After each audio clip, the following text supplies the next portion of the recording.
Let's take a little bit of a deep dive on Bitcoin, where the market might be going over the next quarter, as we've seen a rate cut of 50 basis points and some other strategic moves around the world. We'll break it all down for you guys today. My name is Paul Barrow. Welcome back into Tech Path. I do want to thank our sponsor today, and that is Tangem. If you're looking at self-custody, this is one of the ways you can do it. Jump over to tangem.com. You can start your self-custody journey very easily. It's a 3-card set. I always recommend getting that because it's an easy setup for you, and you also have a backup.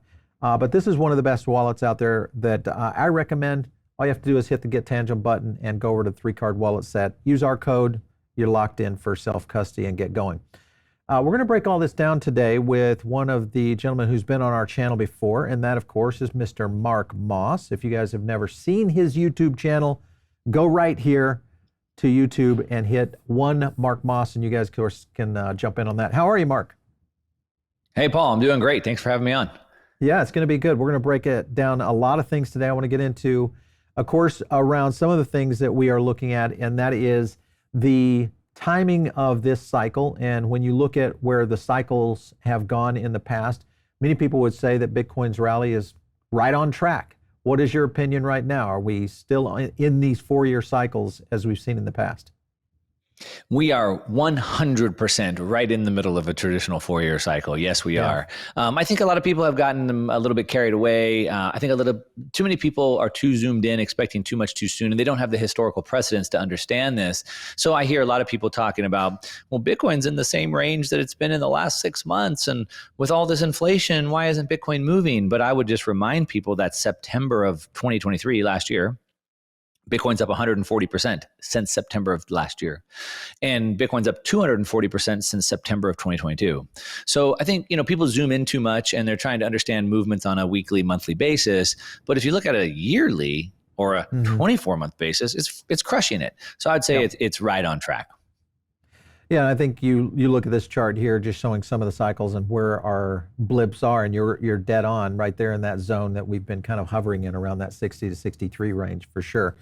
A lot of other things are happening as well around the world. Of course, the price target now, the Chinese stimulus package, we're seeing price targets on Bitcoin of upwards of 78K.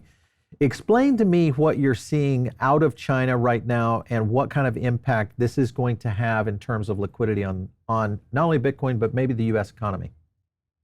Yeah, I'd love to. I want to just expand this just a little bit, Paul, because this is really important for everybody to understand. It's what I call the monetary codex. And basically what this means is that if we can chart liquidity flows or the monetary expansion, then we can start to understand asset prices a little bit better. And there's a phenomenon, Paul, that is, if you know what a metronome is, and a metronome keeps perfect time, right, for music. But there's this weird phenomenon. If I got like 50 metronomes and put them on a table and started them at all different times, they would eventually get synced up. And that's exactly what's happened with global liquidity. So what do I mean by that? In a debt-based monetary system that we're in, debt never gets paid or extinguished. It always has to get rolled over. So we need more debt to pay off the existing debt. So the debt continues to expand. Now what happened is in 2008, the phenomenon of the metronome happened and all debt got synced. Why? Because if your mortgage company called you and said, we'll reduce your rate to 0, you would refinance. And so in 2008, in the great financial crash, all the rates got turned to 0 and the whole world refinanced at once. We can see now that today, 75% of global debt has a maturation of 1 to 5 years. So that means approximately every 4 years, the debt has to get rolled over. Now, approximately, and this is the key piece to understand. Now, what's interesting is this started on 2008. So 2008, 2012, 2016, 2020, 2024. 4-year cycles, Paul. Now, if those dates sound familiar, they should. It also overlays with a 4-year business ISM cycle, but more probably what people are hearing is it also overlays with the 4-year US presidential cycle. Right. And it also overlays with the 4-year Bitcoin halving cycle. And so what happens is we see liquidity start running out. There's not enough money to go around. And then, so the markets stumble, and then the liquidity injection goes in, and we're off to the race again, which is why you see Bitcoin with 3 good years, 3 green years, and a red year. Now, where we're at right now is the Fed has been in this tightening regime, so to speak, right? They've been raising rates at the fastest rate in history. Now, what's happened is the world needs easing very, very bad because we need to roll that debt over. Now, there's four major central banks in the world: the US, the Fed, obviously, the ECB, the BOJ, and the PBOC, China's central bank. Now, China and Japan needed easing really, really bad. And they were waiting for the Fed because this has to be done in coordination, it has to be done in sync. They can't just destroy their currency. So the whole world sort of needs to sync up. Now, Japan couldn't wait. And if you remember about 6 weeks ago, they changed their rate. It started to unwind the carry trade and the entire global system was threatened and potentially could implode. So that was patched up. Japan said, okay, sorry, we won't do that again. And China has been waiting for the Fed to ease. I made this video 6 weeks ago making this exact case. Now, the Fed just announced they were going to start easing again, right? Yep. And what just happened last night? The PBOC, China's central bank, just announced the largest stimulation package that we have seen. It's the monetary bazooka, if you will, injecting trillions of dollars into the market. So now we have stimulus coming from China. We have stimulus on its way from the Fed. It'll be coming from Japan, and the whole world is about to see a flood of liquidity. So this goes back to this liquidity wall that many analysts have been pointing to, much to the scenario that's happening on a global and a monetary system. In terms of playing that out, especially with what's happening in China, and you look at where we are right now with just 50 basis points coming off the Fed fund rate, do you think that puts Chair Powell in an accelerated mode? In other words, do we see another 50, or is this going to pace out over the next 12 to 18 months? What is your opinion? I mean, the markets are pricing another 50 points, cut off by the end of the year, right? So I'm thinking we'll probably see that, and potentially I think we'll even see more. I mean, the markets are obviously pricing in more than what Chair Powell is saying that they'll do at this point. And I think the reason why is because a lot of people are so focused, again, sort of just like on Bitcoin price, too short term. They're also focused on just the U.S. And so Chair Powell, is he concerned with deflation, or what about unemployment, and what about inflation? What about the world? And so it was one of the Fed governors came out yesterday. I talked about it on my Instagram account. And he said the biggest thing that they're worried about is deflation. We know that central bankers stay awake worrying about deflation at night. And he said, what we're really worried about is deflation. Why was that important for him to say that? Because everyone thinks that the Fed is worried about inflation. They're worried about deflation. Now, what do I mean by that? Why do I bring that up? Because what is China fighting right now? They're fighting deflation. And the problem is that if China goes into a massive deflationary spiral, that triggers the rest of the world going into deflation. And so maybe Chair Powell isn't just worried about the U.S. unemployment and the U.S. inflation. They're thinking about the bigger plays and how China does that. And so as far as to the question you're asking about the rate decreases, I think they're going to be more aggressive than what the Fed is projecting at this point right now because of what the global picture is happening right now. Yeah, I think we're both on the same page there. If you look at a lot of people kind of pointing at, is this maybe giving us a glint of potentially a recession? I want to get your opinion on this. This is a clip from CNBC. Let me play this for you real quick. So, by the way, I find it interesting, the difference between the bond market and the stock market. The bond market is actually backed up. I mean, and should we follow these short forwards, what they're pricing in for the Fed? They backed up almost 20 basis points. 10 years come off. Rates higher by about 10 to 15 basis points. Why? Why is that? Because we were pricing in recession. If you go back a week or two ago, I mean, this extraordinary movement towards pricing to recession, hard landing recession, and the fact that the Fed was behind and would have to get there, it was too much. That being said, I think we've retraced to the place that's probably okay. I always get a kick out of that, where the bond, when people say, well, the equities are rallying because Fed's moving. Well, the bond market already knew, it was already in the price that they were moving. Listen, I think one thing that's a big takeaway is when you go 50 and you talk about we're willing to keep going, and you talk about a recalibration they needed to do, is a little bit of, we put foam on the runway, the Fed is receptive. Now that inflation, we're running 2% by many measures, under 2%. You got a Fed that's to be sensitive to the economy, sensitive to labor, so that's good. I mean, is that a positive for equities? 100%. So with that statement, you look at Citibank also calling for another 50 basis points in November. So this is, back to your point, possibly an accelerated decrease of the Fed funds rate.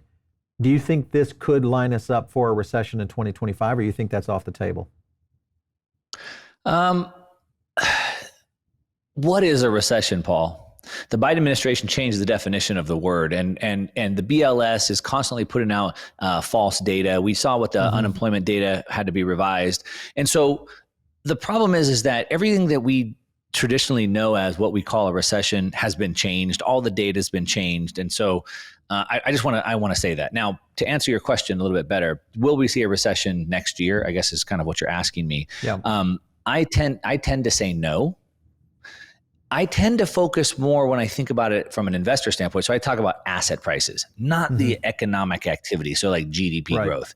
I think what we're probably seeing is like a stagflation. So we're going to see high inflation, asset prices going higher, and the economy just sort of trade sideways, so to speak. So I don't think we're going into a massive recession. I've made a video saying the government cannot afford a recession. Right. And the reason why is because in a recession, tax receipts will plunge. We're already running multi-trillion-dollar deficits. And so typically what we see on recessions is tax receipts will plunge somewhere between 12 to 15%.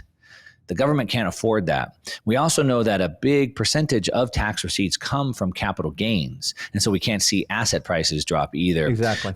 We also know that the government now, the fiscal spending is now making up over 30% of GDP right now. And they're increasing spending, not decreasing. So when you add all those factors in, Paul, I am not projecting a recession. I think that asset prices continue going up through the end of next year. 2026, that's another story. It maybe looks a little dicey to me based off of these 4-year cycles I'm talking about. But I am not, I'm a bull. I'm an inflation bull. I am not in the recession camp. All right. So, Mark, with that being said, and you look at the lineup, and if you are right that we're going to see more of an accelerant coming out of the Fed, and 2025 possibly being that 4-year cycle. Not just the Fed, Paul. The PBOC, the the BOJ. Sure. But all led by the Fed, right? All led by the Fed, would you say? Well, what that clip was saying, though, if you listen to what he was saying, is that the Fed announced it, but the bond market was already telling us that. Did you hear when he said that, right? So really, the Fed is not the one in the driver's seat. The Fed is reacting to what the markets are doing.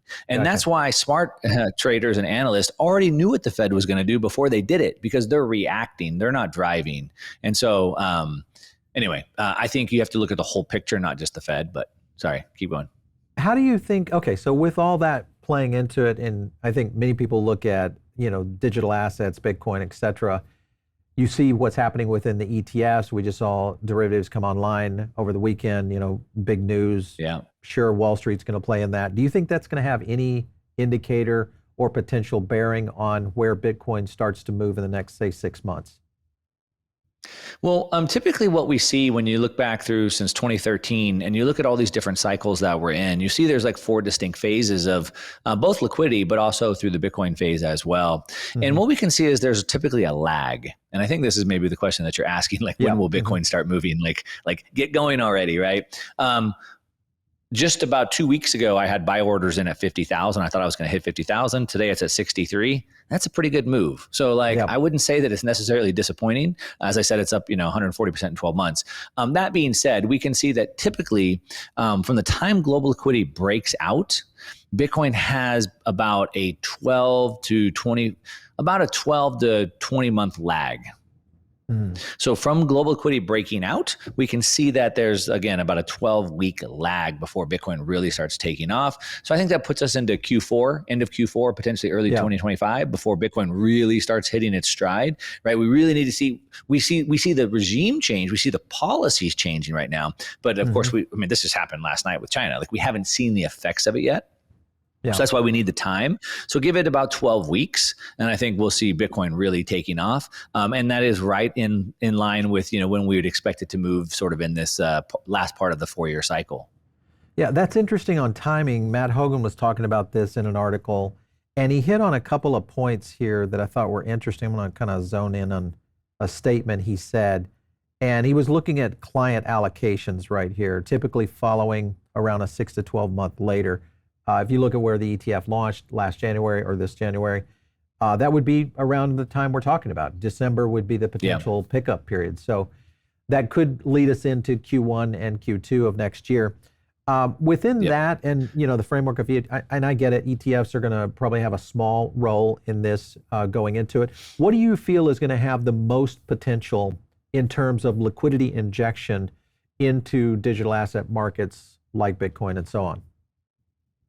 Yeah, just real quick, I did put up a video on my channel just a week or two ago talking about Bitcoin and M2, and I broke down how it's not just US M2 but global M2, and I broke down the 4 cycles and when the time frame would be. So if anybody was more curious on that, there's a video on that. To answer your question, I think what you're asking is with this increase of liquidity that we'll expect to see, where do I see that moving into digital assets? Yes. I have a different understanding that than most people, and this might be a little contrarian for your audience. But yeah. when you look at that I'm big on cycles, and so political cycles and financial cycles, but there's a 50-year technological revolution cycle. I call it a quantum leap cycle. Maybe other people know it as a K-wave, a chondroitive cycle. But about every 50 years, we get a new technological revolution cycle. That's a cluster of technologies. The last one was 1971, which is the microprocessor, which brought us telecommunications and the internet, personal computers. Before that, it was the automobile, oil fuels, oil, gas, and mass production. And the important thing, and I can keep going, there's been 5 of them, but the interesting thing is that the only place you really wanted to be invested the last 5 years was microchips, personal computers, telecom, and internet. And before that, the previous 50 years, the only place you wanted to invest was Ford, GM, GE, things like that. And so right now we're entering another one. And the interesting thing about this, Paul, is that each of these 50-year cycles has 4 distinct phases. So you might have heard of the diffusion of innovation. It looks like a bell curve, and you have like the early adopters, the early majority, the chasm, and so forth. And so there's a four phase cycle how this rolls out, and you could measure it in what's called like an S curve. And it's important to understand what these 4 phases represent. So whether it was automobiles in 1908 or personal computers, it's always the same thing. So with automobiles, we had the first automobile. Within 3 years, there was 250 automobile manufacturers. The problem was the same thing. It couldn't scale. There was no roads, there was no gas stations, there's no tire shops. And so and there was no one to buy them. So they all went out of business. 3 remained, and it kept going. Internet, we saw the same thing. And I believe that the first cycle in Bitcoin crypto decentralization was the same thing. Bitcoin was too slow and couldn't scale. And so we had this proliferation of altcoins that were faster, cheaper, more private, could do smart contracts and whatever else they could do. And that is a necessary part. It's a repeatable, dependable part of the first phase of a 50-year cycle. But what we're doing now, Paul, is a little bit different, right? When you look at on CoinMarketCap, there's 2.4 million crypto tokens today, 2.4 million. Since the fall of FTX, 8 have made a new all-time high priced in Bitcoin. Yeah. That's pretty amazing. 8 out of 2.4 million. What we're seeing in phase 2, because we have this institutional push, as you're talking about, this institutional money, they're looking for real companies and real plays. And so the next part is Bitcoin derivative plays.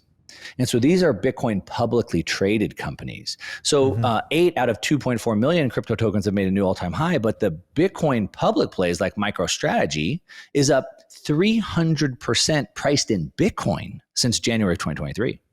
We have other public plays, whether the miners, CleanSpark, Mara, they're beating Bitcoin priced in Bitcoin. And so really what we're seeing is this institutional money is really coming into Bitcoin, but also looking for institutional ways to play Bitcoin. And I think that makes up this second part of the phase. And I think we're already starting to see all these, I think maybe about 15 companies in the last just month have announced that they're now putting Bitcoin on their balance sheets, and they're becoming these Bitcoin companies like MicroStrategy. And I think that's the next big push.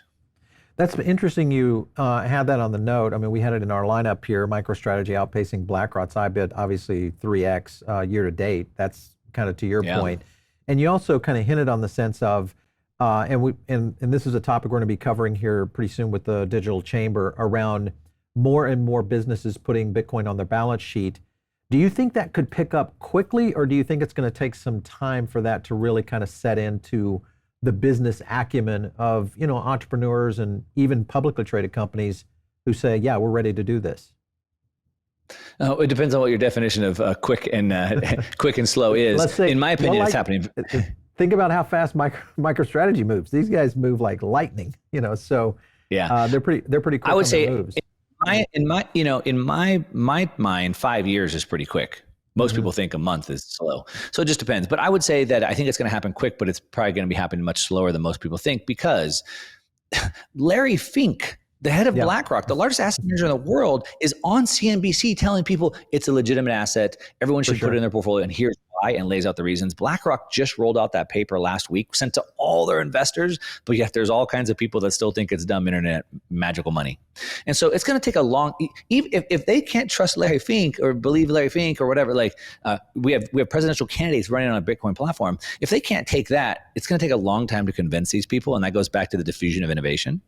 Right. So we know that by 2030, we should get to about 80% adoption based off of an S-curve analysis. So, we're about 6 years away. I think it's going to escalate really fast, 6 years. As far as getting publicly traded companies on board, I think we'll see more and more, and it's sort of the gradually then suddenly. It takes a long time for a publicly traded company to make a decision, right? There's all kinds of bureaucracy, the board members, et cetera. Probably most of them are mostly older. So there's probably going to be, I would say, I see it happening over the next 6 years. Yeah, and you got to look back at MicroStrategy. I mean, really, they began their journey back, I think it was 2018, 2019, as they started to roll into it. And now look where they are. I mean, this company is now the top 10 performing stocks in the S&P 500 in that short period of time. And that is all based upon, even though they do have, a software-based business, that's all based really on their Bitcoin strategy going forward. So it's a big deal. I think, obviously, Saylor has been one of the innovators out there around that. With all that being said, a couple of other things I want to look at, and that, of course, is the political landscape. Whether it is Trump in the White House or Harris in the White House, do you think that really matters right now at this stage, especially when you come to digital assets? I think it matters a lot, Paul. I think it matters a lot. I made a video, I think it was just released on my channel, but I basically showed how all the way back from Clinton, all the way through Biden, regardless of who was in office, the markets have gone up by about 50% in the first 3 years and 8 months. But when it comes to Bitcoin and digital assets, I think it's greatly different. So we have literally, couldn't be more opposite people, in my opinion. So on one hand, we have Kennedy and Trump were both running on a pro-Bitcoin platform, saying that they would put Bitcoin on the reserve, the strategic Bitcoin reserve. We have bills already submitted by like Senator Loomis, for example. Yep. On the other hand, we have the Kamala Biden regime, who has been extremely hostile to Bitcoin and crypto overall, extremely hostile. And literally, they have Elizabeth Warren heading that up, running on an anti-crypto platform. It couldn't be more opposite. And so what I would say is that I think regarding who wins, we have two drastic different outcomes, in my opinion. And if we look at sort of like a Bitcoin price chart, right, there's sort of the upper and lower bound of where we think it could be by the end of next year, right? Yep. And that varies widely, and it's about 100,000 to 400,000. And I think depending on who wins is which one of those we get. I think if Trump wins, we get more in the 400,000 range. And I think if Kamala wins, we stick down more in the $100,000 range. I think it's that drastic. Interesting. I can break that down for you more if you want, but it's a big deal. I do, but I want to get your opinion on this, because obviously Harris has come back in and started to make some sort of indication that they're considering walking back their position. If the Democrats were to walk back their position, do you trust them at all to really kind of guide this through? Unless there's something that's new that's came out today and I wasn't paying attention. I looked at what the Kamala Biden camp, the Kamala camp has said, and there wasn't really anything in there that was positive. It was kind of like, we kind of want innovation, and we want to create a culture that's like, that like cultivates innovation. That's what she said. Nothing about like, we were wrong about crypto. Like, obviously, like admitting you're wrong might be a starting point. Like, we were wrong to be so heavy handed. We see that companies are good and legit and we can run, and they can run, like nothing like that. It was like, we'll be more accommodative innovation. What does that even mean? So no, I would say absolutely not, Paul. Actions speak louder than words, obviously. We have 4 years of what we've seen action, and nothing has been said, apologized, or changed that would make us think otherwise at this point. So your thoughts are, and I think, whether you are pro-Trump, pro-Harris, the scenario that plays out here is that we could see a drastic variation between the pricing point of where Bitcoin would be, which would obviously affect all digital assets and maybe even gold and some securities to a certain extent. You said you could explain that a little bit closer. How do you think that variation, because Trump has not been, and I would say I'm a conservative, so I would look at that as a more good position for crypto as a whole, but he hasn't been great at following through on a lot of those things. How do you think that plays out, and the difference between the 100K and a 400K Bitcoin next year or the year after? Yeah. So here's how I get to that number. So from an investor lens, we smart investors understand there's no such thing as certainties. There's only probabilities. So we look for odds, right? And we find where odds are in our favor, and we press into those. So here's how we look at this. Trump went and said that he's running on a pro Bitcoin platform.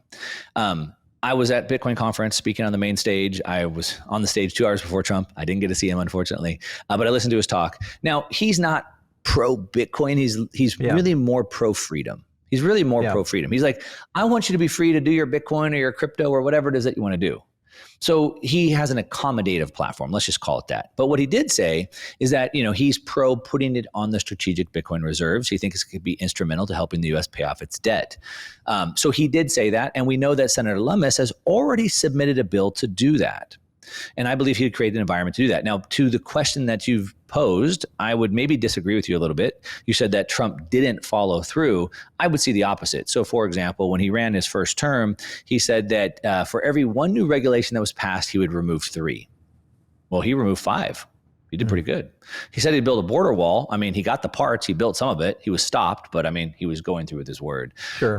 He said he was going to drain the swamp. Maybe the swamp didn't get drained, so whatever. But there was a lot of things that he did. They said he would do, and he did, and he did pretty well. So I don't see any reason to doubt. Like I said, the bill, Senator Lummis has already put the bill. It's already there. I don't see any reason to doubt that would go through. And so here's where the probabilities come into play, Paul. Right now, per Nate Silver, political pollster, he puts it at about a 50-50. I think it's probably way more lopsided in reality to Trump, but let's just call it 50-50. So there's a 50% chance that Trump wins. If Trump wins, there's probably a 90% chance, in my opinion, assign yours, but about a 90% chance that this bill would go through and maybe we would see Bitcoin on a reserve. Now, let's think about what this means, right? So El Salvador moved onto a Bitcoin standard. Mm-hmm. Now, El Salvador is one of the poorest countries in the world. They don't really influence anybody, but yet they are. President Bukele has been speaking with other leaders of other small nations like Omar and UAE, and they are now moving on to Bitcoin. So he has influenced them to move on Bitcoin. But if the U.S. with the dollar moved on Bitcoin, every other country in the world would be forced to move on to that because of competition. So a 50% chance he wins, about a 90% chance that goes through. And if the U.S. does it, every other country goes with it. And I think that demand pushes it to the 400,000 bound. Well, I could see that happening. And if you look at really kind of the global landscape right now, that could also put a kink into BRICS very quickly. If you did see a Bitcoin alternative around strategic reserves, and you look at the strategies that many of the BRICS nations are trying to do, which is really figure out what is a reasonable settlement fiat that they can use. They haven't necessarily jumped in Bitcoin yet. They're looking at gold along with some of the others, traditional fiat dollars of different countries and nations. So I would agree with you. I think that would be a significant move that would drag in most of the Western countries for sure. Yeah, and if you think about it, again, from that investor lens, so there's a 50% chance he wins and Bitcoin's still sitting at 60,000. Yeah. I take those odds all day as an investor. Yeah, sure. So I think people are waking up to that right now, and it'll be interesting to see what happens. Let me throw a kind of a red herring out there. You look at where Gensler is with the SEC. I would say, number one target in terms of the sense of enemy number one of the crypto industry as a whole, in terms of just enforcement by regulation, et cetera, that we've seen over the past 4 years. You look at what's happening right now, which could be the end of his regime. He was on Capitol Hill today, literally as we're recording this. He's out there in front of the House committee that's talking about this. I want to play a clip from that committee hearing today and get your opinion on it. Let's go to that clip. And this is certainly the buildup of 4 years of mismanagement of the rogue agency, or active bad management of this rogue agency. What we want to do is provide clarity on what it should look like with a balance on more towards capital formation than taking ad hoc action to sue people and to make headlines, but to actually provide some level of clarity for investors. That's what we want in a post-Gensler regime.